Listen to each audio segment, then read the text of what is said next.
In part 1, we talked about why you should lower the seats in your ND Miata. We showed the dramatic difference between a stock car and one that's had the seats lowered. Can you tell a pretty big difference there? Oh yeah, 100%. So if you didn't catch that episode, go check it out up here. Today, let's take a look at the difference between the two leading brands so that you can decide which one is right for you.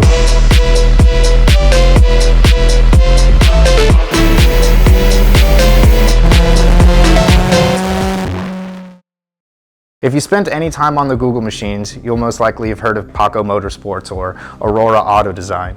Luckily, in this car, we have both of the seat rails installed, so we'll be able to do a side-by-side comparison and show you what it's like with the driver's side, and in the passenger side, you'll be able to see the differences. We're going to look at install difficulty, pricing, adjustability, and perhaps most importantly, the end result, where you wind up seated in the car.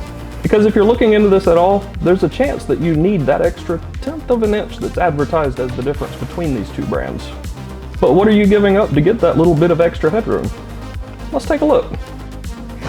On the driver's side, I have the Aurora seat rails. These have a slider so that the seat can still slide back and forth, just like from the factory. Anyone you didn't tell wouldn't even know it was modified.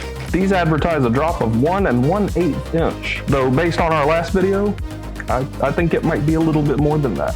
So in the passenger side, we have the Paco Motorsport rails. You lose the slide capability, it's going to require you to use a wrench.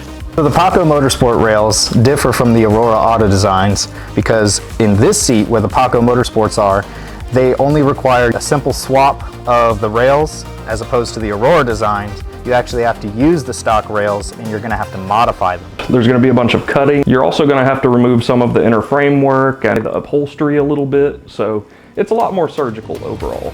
And it's not reversible unless you buy new seat rails. I did the Aurora here in my shop, and it took me about 3 hours. The Paco rails on the passenger side, I did in about an hour in the dark, in my work parking lot with a pair of wrenches. Super easy. So there's an easy winner when it comes to the install. There's also an easy winner when it comes to pricing. The Paco rails are only gonna run you about $150 per seat. The Aurora setup with the sliders is more like $475 a piece. That's a big difference, but looking at the bigger picture, this isn't a $1,200 Civic. So paying a little more for that OEM Plus slider ability might be worth it, especially if someone else needs to drive your car regularly.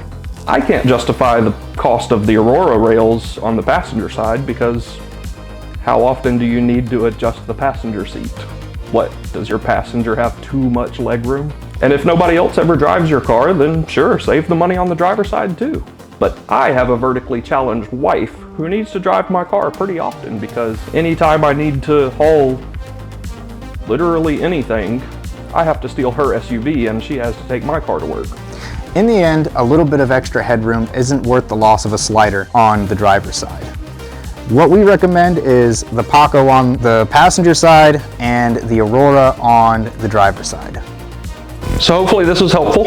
If you have any experience with these seat rails, feel free to leave us a comment. Let us know what you think. If there's any out there that we didn't talk about that you think should be in the conversation, leave us a comment. Let us know. Otherwise, make sure to hit that subscribe button and we'll see you next time.